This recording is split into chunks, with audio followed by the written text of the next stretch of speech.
قال الذي آمن يا قوم اتبعون أهدكم سبيل الرشاد. يا قوم إنما هذه الحياة الدنيا متاع وإن الآخرة هي دار القرار. من عمل سيئة فلا يجزى إلا مثلها ومن عمل صالحا من ذكر أو أنثى وهو مؤمن فأولئك يدخلون الجنة يرزقون فيها بغير حساب. ويا قوم ما لي أدعوكم إلى النجاة وتدعونني إلى النار.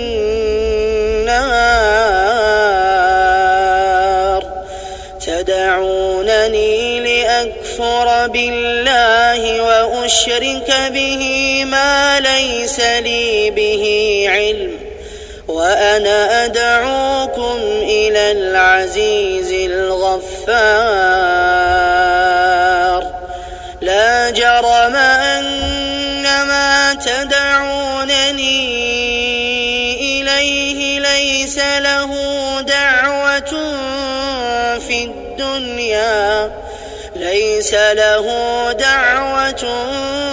في الدنيا ولا في الآخرة وأن مردنا إلى الله وأن المسرفين هم أصحاب النار.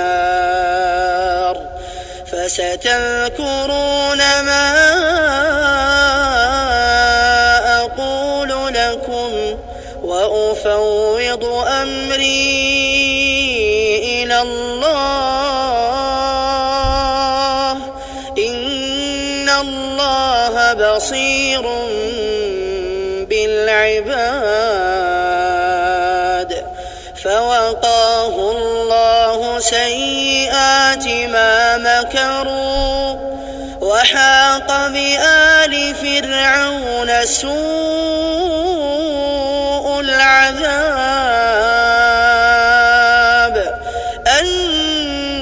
النار يعرضون عليها غدوا وعشيا ويوم تقوم الساعة أدخلوا آل فرعون أشد العذاب. وإذ يتحاجون في النار فيقول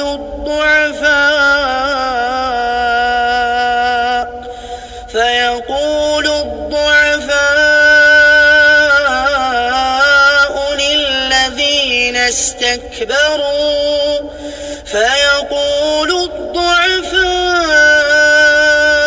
للذين استكبروا إنا كنا لكم تبعا فهل أنتم مغنون عنا نصيبا من النار. قال الذين استكبروا إنا كل فيها إن الله قد حكم بين العباد. وقال الذين في النار لخزنة جهنم ادعوا ربكم يخفف عنا عنا يوما من العذاب. قالوا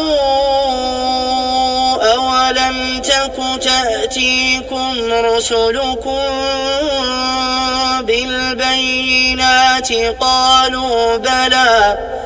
قالوا فادعوا وما دعاء الكافرين إلا في ضلال. إنا لننصر رسلنا والذين